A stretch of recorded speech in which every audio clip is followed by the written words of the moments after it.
Long, long ago, there was a time when all of our emotions lived together on an island.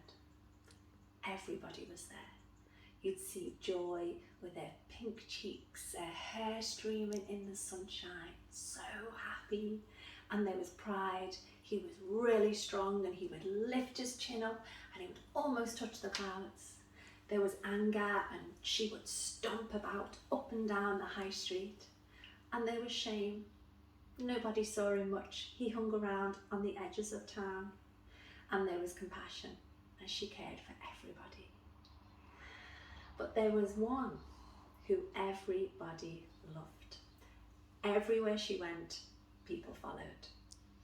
She spoke to children, she spoke to the old people, she was with everybody, and she could make people laugh, she would make people cry, and she would mesmerize them. Everybody loved Story.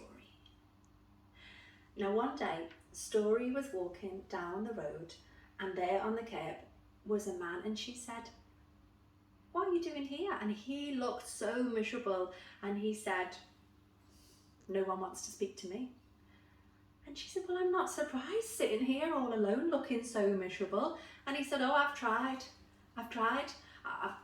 and nobody wants to hear from Truth." And she said, "Ah, is that who you are? You're Truth?" "Mm-hmm," he said. "Well, come with me," she said. And she took Truth by the hand and she took him to her house and opened her wardrobe, which was fabulous. There was an outfit for every possible story, and she said to Truth, "Take your pick." And Truth was humble but a little excited, and he picked something very modest. And as soon as he left the house, things were different.